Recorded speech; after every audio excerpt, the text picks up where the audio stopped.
For centuries, humanity has believed in a linear path of evolution, a slow, steady climb from primitive survival to modern innovation. But what if that story is incomplete? What if the turning points in our development weren't purely natural? Roughly 6 million years ago, an ancestor of modern apes rose to its feet, setting in motion a journey that would eventually lead to Homo sapiens. For hundreds of thousands of years, progress was glacial. We tamed fire, carved basic tools, and lived hand-to-mouth existences. Then, just 20,000 years ago, everything changed. In a span shorter than a blink in evolutionary terms, we went from hunter-gatherers to architects of vast megalithic temples, builders of empires, and eventually, explorers of space. How do we make sense of that? Some argue we can't, not with conventional science alone. This explosion of intelligence and innovation has led to alternative theories. One of the most provocative, that we had help from beings far more advanced than ourselves. Welcome to the world of the Anunnaki. They're more than myth. They're the center of a sprawling theory that suggests humanity's greatest leaps weren't entirely human.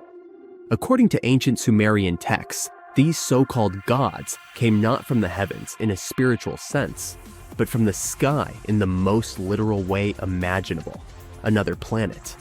And they didn't just visit, they stayed, they ruled, and perhaps most importantly, they altered us. Long before Egypt erected its pyramids, or Stonehenge crowned the English countryside, the Sumerians were building cities, inventing writing, crafting legal codes, and mapping the stars with uncanny accuracy. Their civilization bloomed in Mesopotamia nearly 7,000 years ago, and it left behind cuneiform tablets that continue to baffle and inspire. These records tell of beings called the Anunnaki, translated as those who came from heaven to earth. They introduced tools, language, agriculture, and even mathematics. But the texts also hint at a darker truth. These beings didn't just uplift humanity. They enslaved it. Why? One word: gold. Ancient records describe massive gold mining operations that predated technological society. But here's the twist. To early humans, gold was worthless. It had no utility, no exchange value, no role in survival. Yet we dug for it with obsessive intensity. According to the Sumerians, the Anunnaki needed gold, not for jewelry, but for survival. Their home planet, Nibiru, was dying. Its atmosphere was decaying, and gold particles, when dispersed in the air, could reflect solar radiation and purify environmental conditions. Earth had gold, lots of it. And so, the Anunnaki came. At first, they did the labor themselves, but mining Earth's crust was exhausting. Frustrated and desperate, they considered a more efficient solution: genetic engineering. If they could merge their DNA with that of early humans, they could create a workforce suited to the task, strong, obedient, and intelligent. Enki, one of the Anunnaki leaders, took the lead. Early experiments were monstrous, deformed hybrids that echo legends of giants, cyclops, and mythic beastlists. Many were destroyed, others abandoned. But eventually, success came. Using one of their own as a surrogate, they implanted a fertilized egg, part Anunnaki, part hominin. The result was a child named Adamu. Sound familiar? To many, Adamu is the precursor to the biblical Adam. The parallels between religious creation stories and Sumerian myth are too sharp to ignore. Created in our image, from clay, the Sumerians were telling a story that would echo through ages, morphing into sacred texts and oral traditions around the globe. Adamu and his descendants became laborers, building a society under Anunnaki rule. But something strange happened. These hybrids didn't just follow. They learned, they questioned, they grew in number and complexity. Eventually, they became us. Here's where the timeline warps. Homo sapiens have existed for over 300,000 years. Yet for most of that time, we were indistinguishable from animals in both behavior and cognition. Then, seemingly overnight, we developed art, architecture, religion, governance, and science. No smooth curve, just a spike. How? Some point to climate shifts or population booms, but others look to Nibiru. Modern astronomers have observed gravitational anomalies beyond Neptune, suggesting the presence of a massive unseen planet. Dubbed Planet 9 or Planet X, it eerily mirrors the Sumerian Nibiru, which they claimed had an elliptical orbit that brought it near Earth every 3,600 years. The timing of historical jumps in human development? It aligned suspiciously well. According to legend, as Nibiru approached Earth, the Anunnaki would return. Some think they never left. Others believe they're watching, waiting. What did they look like? Relics suggest beings 3-4 meters tall, with elongated skulls and high foreheads, features mimicked by ancient civilizations who bound the skulls of their elite. They wore ornate robes, had light skin, and luminous eyes. Their leader was Anu. His sons, Enki and Enlil, managed Earth's operations. The Anunnaki might have left behind more than just myths, hidden knowledge, lost technology, even genetic markers that still echo within our DNA. The idea is unsettling, yet alluring, that our creators may return, that we are not the pinnacle, but the product. And here's another twist. Some researchers argue that humans don't even belong here. In the book, Humans Are Not From Earth, anomalies in our biology are explored. Why are we uniquely vulnerable to sunlight? Why do we suffer chronic back pain? Why are childbirths so difficult? Every other species fits perfectly into Earth's environment. We arguably do not. Could it be because we're hybrids? Part Earth, part something else. From gold mines to rocket ships, from caves to satellites, our species has always been driven by something deep and inexplicable. Maybe it's curiosity, maybe ambition, or maybe, just maybe, it's a buried memory of where we came from and who made us. So next time you look up at the night sky, remember, the answers to humanity's origin may not lie beneath our feet, but far above our heads. And the Anunnaki, their story isn't over. It may be just beginning. So, check out this creature. What do you think this thing is? Is it a plant, an animal, or maybe even some kind of wild fungus? At first glance, this fossil could pass for any of those ancient life forms. And honestly, scientists have been scratching their heads over it for over 150 years. But now, it looks like we might finally be cracking the case on this unknown species discovery. A long time ago, during the Devonian period, plants were just starting to grow on land. The tallest trees were only a few feet high, and animals hadn't even evolved backbones yet. Back then, massive natural towers up to 26 feet tall and 3 feet wide, looking like branchless cylindrical tree trunks, were rising from the ground. Hey, what a contrast with trees back then. When scientists first discovered fossils of those towering organisms, they were totally confused, as these strange prehistoric creatures didn't look like anything they'd seen before. Some thought they were weird cone-bearing trees. Others guessed they might be underwater plants like giant seaweed or lichens, which are partnerships between fungi and algae. The mysterious objects received a name, Prototaxites. When scientists studied them up close, their internal structure reminded them of a bunch of different things. They couldn't believe a 20-foot-tall fungus or algae could be real, but that's what the fossils showed. Then most scientists decided that Prototaxites were giant fungi. But still, something didn't feel right about it. In 2007, they decided to finally get the Prototaxites mystery explained and ran a chemical test on the fossils.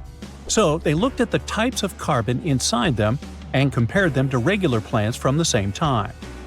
If Prototaxites were plants, the carbon ratios would match, but they didn't. That means Prototaxites weren't plants, and they receive carbon in a different way, not by photosynthesis, but probably more like fungi do. But then again, they look nothing like the mushrooms we know and love today. Prototaxites were giant, likely the largest living things on land at their time. And even if these strange prehistoric creatures were some fungi of their sort, then it's weird they don't have any living relatives today that would resemble them. So, if we put all this together, It looks like Prototaxites are an entirely different and previously unknown life form that didn't leave any offspring. Now, Prototaxites aren't the only unclassified organisms on Earth. About 600 million years ago, there were no fish, no sharks, no crabs. Just simple life forms like algae and bacteria drifting through calm, shallow seas.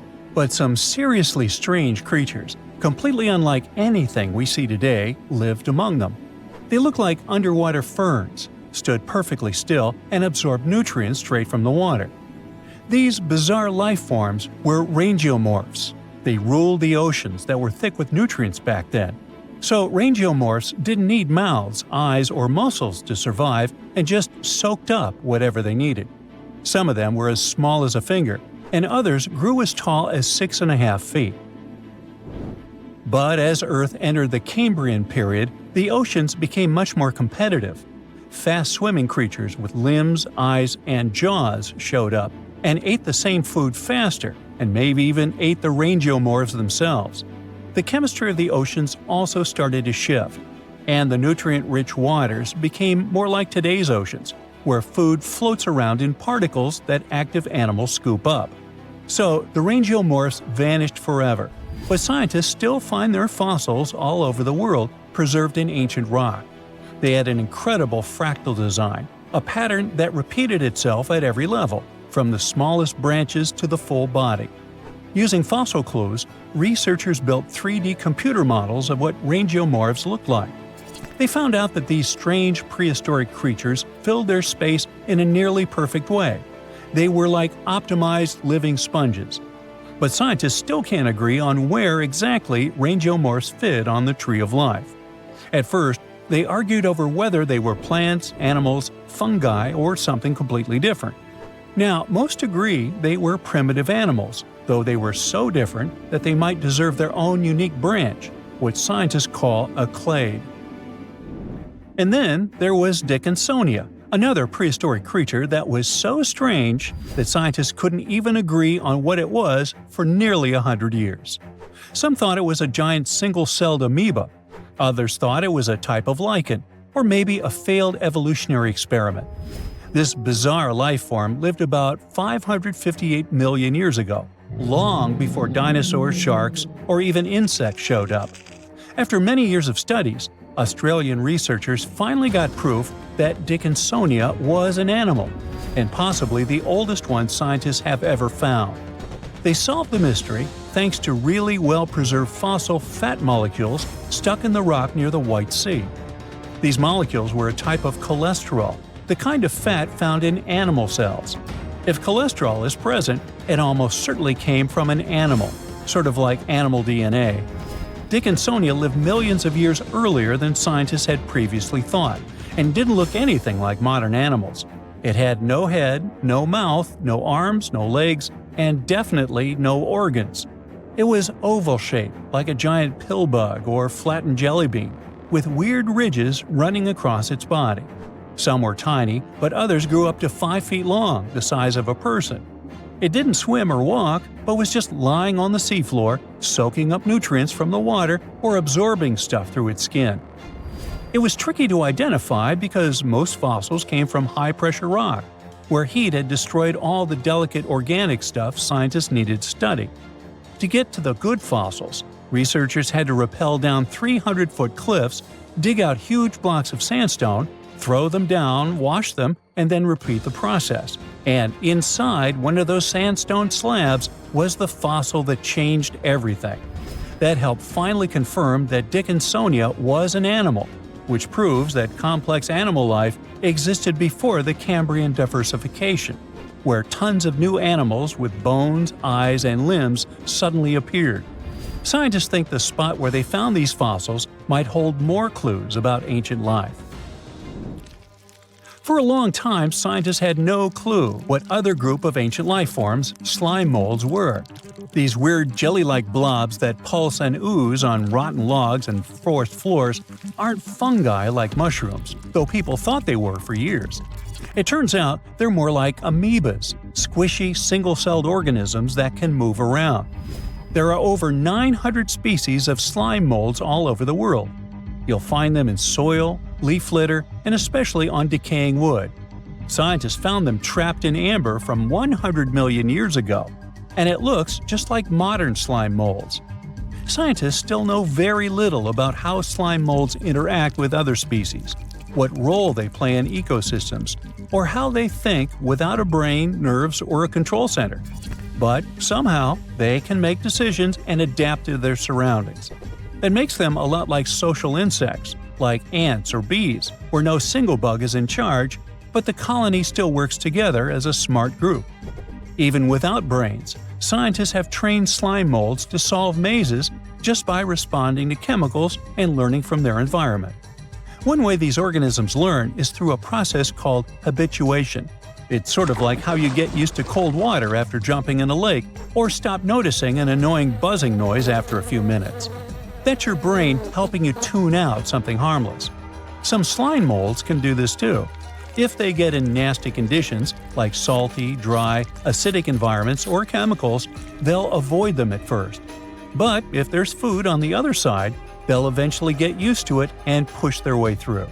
And if you let slime mold go dormant and wake up a year later, it still remembers how to deal with salt. They even seem to be able to decide where to go based on where they found food in the past. With more and more unknown species discoveries, scientists can paint a better picture of Earth's biological past. Night enveloped the desert above Heracleion. A group of archaeologists moved through the labyrinth of sunken ruins, illuminating their path with powerful flashlights. Suddenly, one of the researchers, Dr. Martin Hale, stopped in front of a temple wall. He carefully brushed away a layer of sand and discovered a strange bas-relief. A woman holding a creature with an unusually elongated head and enormous eyes. "This can't just be a stylized depiction of an infant," whispered his colleague, Alice Carter. "The Paracas skulls in Peru have similar shapes. Could this be evidence of hybrids?" The question remained unanswered, but the mystery of Heracleion continued to intrigue scientists. Theories ranged from ancient cults to contacts with extraterrestrial civilizations.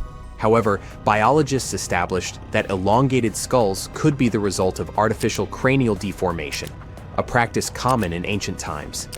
No DNA analysis has shown traces of non-human genetics. Meanwhile, in another part of the solar system, the Viking 1 probe transmitted an image to Earth of a rock formation on Mars resembling a human face. The photograph instantly became a sensation, fueling conspiracy theories. "It's just pareidolia," astronomers stated. "The human brain is wired to recognize familiar shapes in random forms." Decades later, when NASA sent more advanced spacecraft, images confirmed that the face on Mars was merely an ordinary hill, with shadows creating the illusion of facial features. However, proponents of the ancient Martian civilization theory insist that the truth is being concealed. No less mysterious are the artifacts of the Maya civilization. Their bas-reliefs depicting beings resembling astronauts, their complex astronomical calculations, and myths of gods descending from the heavens suggest possible contact with extraterrestrials. Some researchers associate Kukulkan, the feathered serpent god, with alien beings. However, historians remind us that such imagery appears in many cultures and may carry purely symbolic meaning. In Scotland, on Arthur's Seat Hill, children stumbled upon 17 miniature wooden coffins with tiny figurines inside. The origin of these remains unresolved. Were they ritual offerings, connected to the murderers Burke and Hare, who sold their victims' bodies for medical research, or simply children's toys mistakenly perceived as something mystical? Some theories suggest they could have been a form of symbolic burial for souls who never received a proper grave. Others believe they were connected to an ancient superstition meant to ward off evil spirits. Another hypothesis suggests they were linked to an old Scottish practice of making talismans for protection against supernatural forces. The Antikythera mechanism found off the coast of Greece is another ancient enigma. This intricate device, over 2,000 years old, turned out to be an astronomical calculator ahead of its time. Studies revealed that the mechanism was used to calculate planetary movements and eclipses, proving the advanced knowledge of ancient Greek science. Many researchers now believe that similar devices might have existed, but no other examples have been discovered. Recent images from the Perseverance rover uncovered mysterious square structures on Mars. Geologists attribute them to natural crystallization and erosion processes, but UFO enthusiasts are convinced they are ruins of ancient constructions. The formations bear a striking resemblance to rectangular patterns seen in some ancient Earth structures, further fueling debates about potential past life on the Red Planet. In Germany, during excavations near Marburg Castle, students discovered a pocket sundial. The miniature device, several centuries old, amazed researchers with its precision and craftsmanship. Who owned it? Was it part of monastic heritage, used for prayers on a strict schedule? Experts believe that such sundials were rare and expensive, likely belonging to high-ranking individuals or scholars deeply engaged in astronomy and mathematics. Yet one of the most intriguing discoveries remains the Sabu disk, a 5,000-year-old artifact from Egypt. Its purpose remains debated. Some believe it was a ritual object, while others think it had a technical function, possibly part of an ancient machine. Some engineers speculate that its shape suggests it could have been part of a primitive flywheel or a component of an unknown mechanism. Certain studies suggest it could have been related to liquid movement or even served as a part of a lost mechanical system. Despite extensive research, its true function remains an enigma, adding to the ongoing fascination with the technological capabilities of early civilizations. The world is full of mysteries. Every solved enigma raises new questions. Were these artifacts merely the result of human ingenuity, or evidence of contact with forces we have yet to understand? As new discoveries emerge, the past continues to challenge our understanding, reminding us that history holds secrets waiting to be uncovered. The ancient Indian texts mention beautifully decorated chariots or entire palaces called Vimanas that could take off and, in a matter of seconds, fly away as far as space.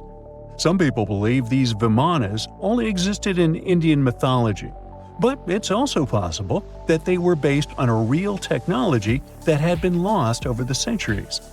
According to the Vedas, ancient Indian religious texts, there was the elephant Vimana with several engines and many other types named after animals and birds. There was one for local travel, one for visiting different countries, and one for traveling to the moon and various planets. They could develop a great speed. One Vimana had the superpower of invisibility. Another one was shaped like a sphere and was built on the winds produced by Mercury. This Vimana was said to generate an enormous ray like the sun and make noise like the storm's thunder. All the Vimanas were unbreakable and perfect for attacks on foes. Now, to operate a Vimana, you'd need to know a lot of stuff, pretty much like today's airplane pilots. 32 secrets in total. They'd cover the aircraft structure and the secrets of taking off and maneuvering without crashing. That's a good thing.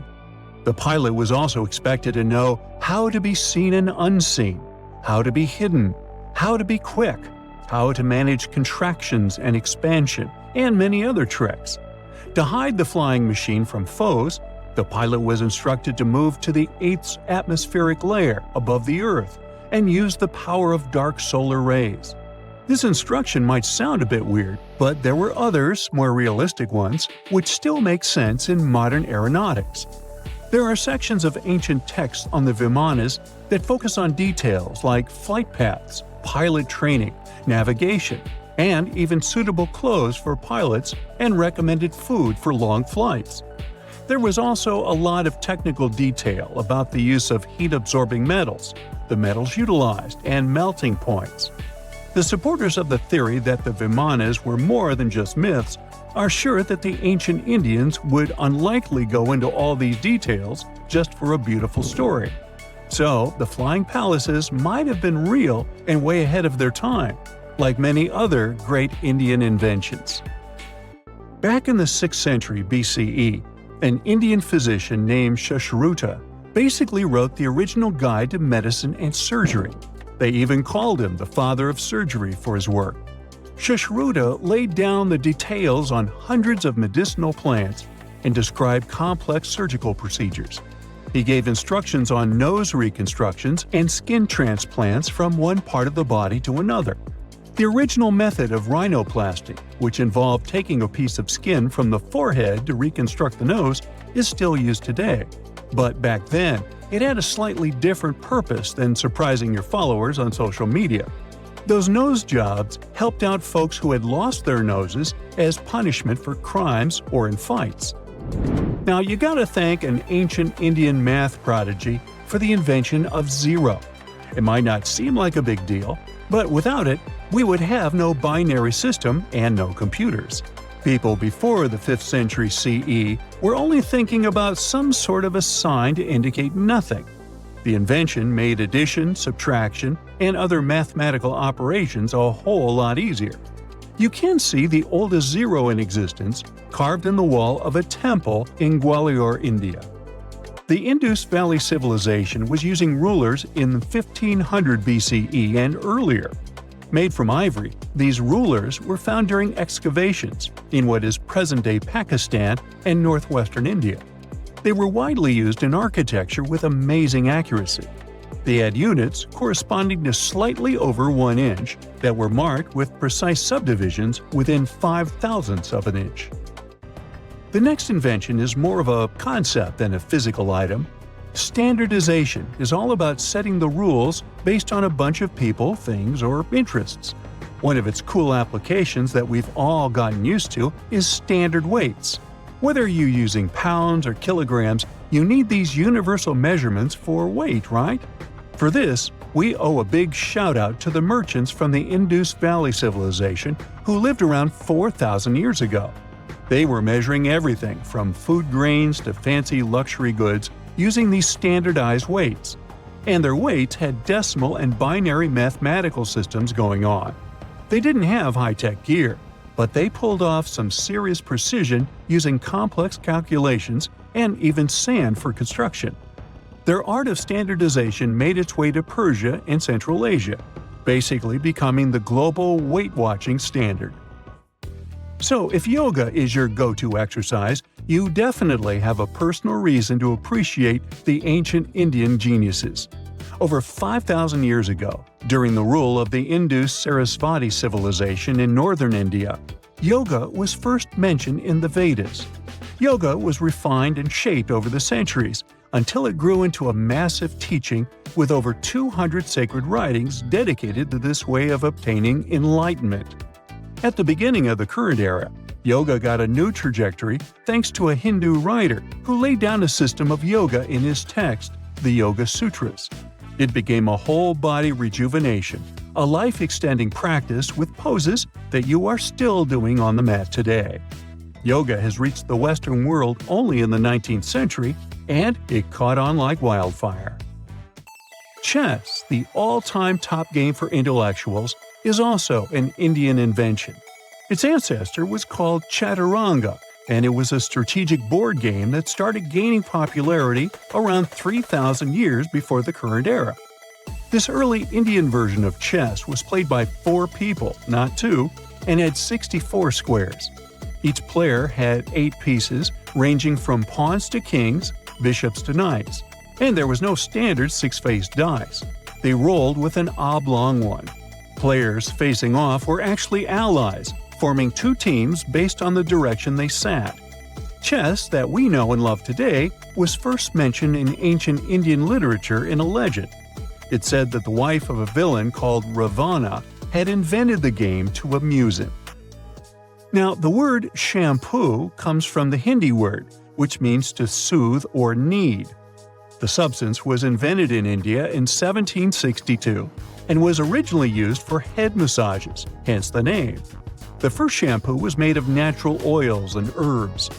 British traders fell in love with the idea and brought it back with them to England. It took years for the original head massage oil to evolve into shampoo as we know it today, but it's still an Indian invention. Unlike the ancient Greeks, who wore animal skins, the Indians started cultivating cotton back in the 5th and 4th centuries before the current era. They used cotton threads to produce fabrics that soon became a huge hit in the Mediterranean and beyond. Jute and wool also have their origins in India. Cashmere, the finest and most exclusive type of wool, actually comes from the Kashmir region of India. Buttons that sit proudly on that cashmere cardigan of yours also have ancient Indian origins. Some 5,000 years ago, the Indus Valley civilization started cutting seashells into geometric shapes with tiny holes in them. First, they were just decorations, but then people started using them to fasten clothes. Now, when you think about radio communication pioneers, Marconi's name usually steals the spotlight. He got a Nobel Prize in Physics in 1909 for his groundbreaking radio work. But there's an unsung hero in the radio waves game, and his name is Sir Jagdish Chandra Bose. He spilled the beans on radio communication way back in 1895. He shot an electromagnetic wave across 75 feet at the town hall in Calcutta, and it went through walls, rang a bell, and even set off some gunpowder. Marconi took a page from Bose's book, using his invention, the Mercury Coherer, as a blueprint for his own two-way radio. Bose didn't patent his genius creation, so he only got his credit a century later. Now, we wouldn't call this island mystical unless there were tales of giants living here. The island of Gozo in Malta is the backdrop of an ancient legend. Malta is an island country located in the Mediterranean Sea, just south of Europe. It's a very strategically located archipelago. Throughout history, it was ruled by many different societies, such as the Phoenicians, Greeks, Romans, and Carthaginians. One cold night, thousands of years ago, a farmer noticed the sky turn orange, then red, when he heard a loud thump. Although the ground seemed to be moving, this wasn't an earthquake. When he looked toward the woods, he saw a giant silhouette, taller than the trees. As he fearfully approached, he realized it was a woman, a giant woman. She introduced herself as Sunsuna. Unlike the terrible giants of many tales, Sunsuna didn't want to exterminate the human race. She was loving and caring. She told the farmer that she and her people could help protect their land from invaders. The locals were pretty interested in this offer. Since Malta is located in an important commercial route, it was constantly being invaded. The story says that Sunsuna settled in Malta, and sooner rather than later, she was moving things around. And when I say things, I mean monoliths. Sunsuna carried huge stones on her shoulder to build a magnificent temple called Gigantia, which means place of giants. She even did this while holding her half-giant, half-human kid on the other shoulder. Some say Sunsuna lived exclusively on beans and honey, although others replaced honey with water. The funniest bit here is that Malta is the 10th smallest country in the world, but it somehow managed to host giants. Hey, go figure. The temple looked like a giant game of Tetris, with some stones weighing as much as 20 elephants. Some of these monolithic rocks are so heavy, scholars guess it would take 50 men working together to lift just one stone. Now, as much as this is entertaining, humans never proved giants were real, so this story couldn't be true. There's a brief mention of a species of giants called the Nephilim in some ancient texts. The Nephilims would have been terrible giants that wreaked havoc on the earth and only survived until the Great Flood. But nobody ever found real proof of this species really existing on Earth, until this came along. The world of Maltese archaeology unearthed quite a few shocking things in the past years. One of them are known as the Hypogeum skulls. Hypogeum is the Greek word for underground, and this incredible site was discovered in the first decade of the 20th century. Back then, Malta's National Museum director received an important phone call. Someone had accidentally dug some impressive bones and asked him to come check it out. The Hypogeum looked like an underground city, filled with mazes and rooms that stretched along multiple floors. They were all made with similar limestones as the Maltese temples above ground. The Hypogeum was filled with important relics and artifacts. Scientists quickly understood that the Hypogeum was built as a type of final resting place for locals. So, along with skulls, they found a lot of bones and skeletons.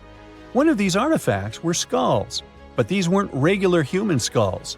Rather, they were of the elongated type. To make matters worse, these skulls were hidden from the public for years. People started to talk and created a bunch of theories behind it. The truth is that this discovery was a turning point for Maltese archaeology, although scientists didn't know what to do with it. Some wondered if these skulls were natural or manipulated. since they knew some cultures in the world used head binds to alter their skulls. Other scientists threw in the hypothesis of little gray people or even the legendary giants. Some say that the elongated skulls could have been sculptures that worshipped otherworldly deities. There was no way to confirm any of these theories. So the question remained: who were the builders of Malta's megalithic temples? Now let's take a look at what scientists know. The Maltese megalithic temples have been standing strong since 3500 BCE, which is even older than the pyramids of Egypt. The main dilemma here is that these temples were built even before we invented writing, yet they required advanced technological skills to exist. The Gigantea Temple seems too absurd to have been built by humans. The South Temple has a corridor with 4 oval rooms on the sides, looking like a big shamrock leaf. In one of these rooms, scientists found altars decorated with spiral patterns. It looked like an altar of some sort, indicating early Maltese people used them for ritualistic purposes. The North Temple is similar but smaller, with a very low entrance that makes people crouch down to get inside. You get it? You need to bow down to their deities in order to get into this sacred place. I mean, one can't help but wonder about the secret reasons these ancient builders had to build such a huge temple. I'm thinking they probably cast one of Daenerys' dragons to move the monoliths around. Yeah, I'm joking here.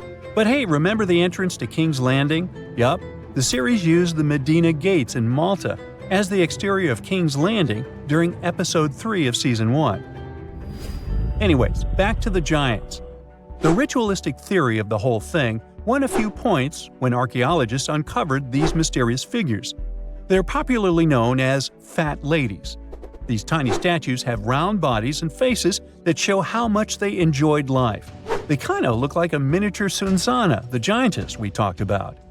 Scientists believe these were statues that celebrated well-being and prosperity. It does prove that the people of the time had advanced craftsmanship skills, and they were pretty intentional with their constructions and art manifestations. One of these statues is known as the Sleeping Lady. This Neolithic piece of art depicts the figure of a large woman lying on her side sleeping. After studying it deeper, scientists guessed this statue was meant to represent the Great Reaper. It was found in the Hypogeum, which we now know was a huge resting place. This specific statue is different from all the other fat ladies, starting with the hair and the embroidered skirt. Then there's this statue. This is supposed to represent an 8-foot-tall woman and the rim of her skirt. She was discovered in the most unusual of ways. A farmer was trying to plow his field, but he kept hitting large blocks of stone. All the way back in 1915, the farmer called Malta's National Museum director and asked him to come check it out. Some think this is all the proof you need to confirm that Sunsana was real. Others aren't all that sure. But that's not all. The place where this giant statue was buried revealed one of Malta's most impressive archaeological sites, the Tarsian Temples. The temples were made from limestone blocks. Some are 20 feet tall and weigh around 20 tons. Zamet, the museum director, kept digging and discovered multiple sites made of megalithic stones. All of them supposedly built by Stone Age farmers, all stranded on a remote island in the Mediterranean Sea thousands of years ago. It just doesn't make sense. I mean, look at these temples in Manidra. This is probably the world's earliest calendar. On the equinoxes, the sun passes directly through the main doorway, straight down the central axis. On the solstices, there are 2 superb variations.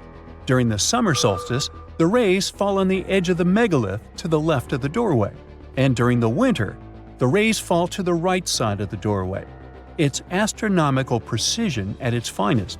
And what about the structures in the Hall Tarsian that we've already talked about? This complex is the oldest one in all of Malta. It was built with the purpose of doing animal offerings to deities. Scientists confirmed this by unearthing numerous animal bones buried in the soil. They also found a great collection of spirals, indicating that the locals also used this temple for ritualistic purposes.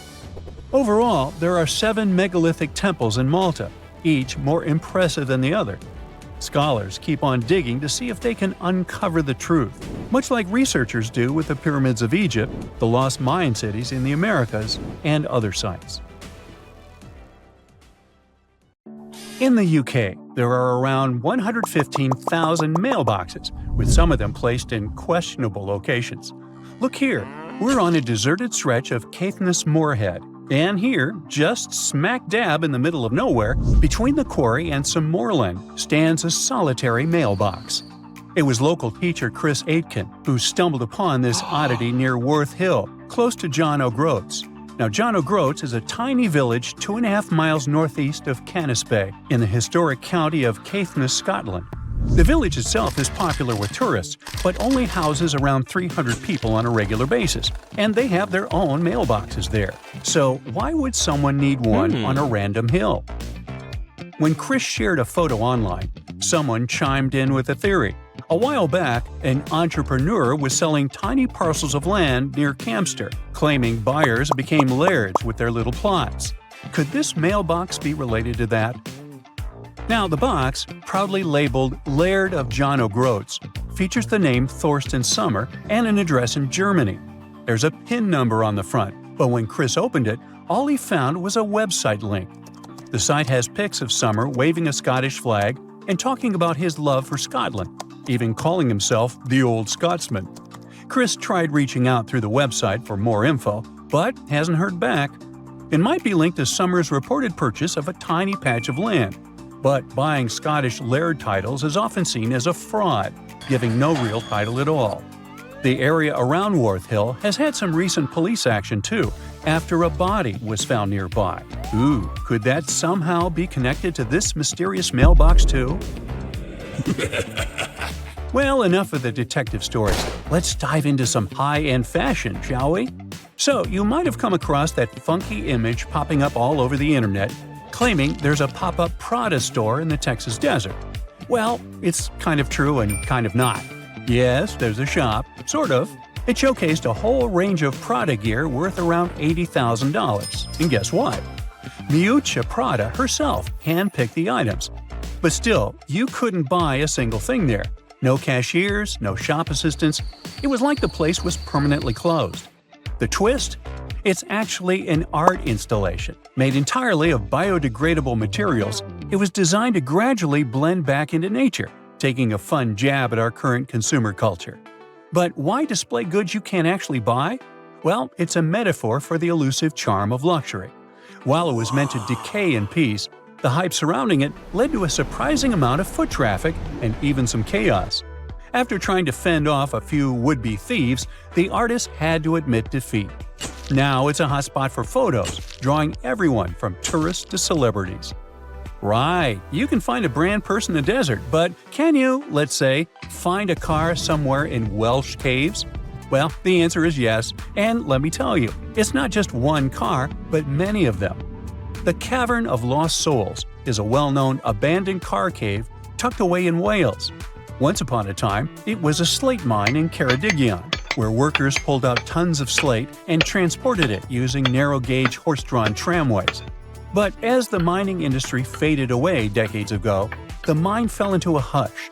If you dare go inside, which I personally do not recommend, you'll find two large chambers, but one is particularly noteworthy. The main chamber plunges around 65 feet deep and is mostly underwater, with just a small opening above.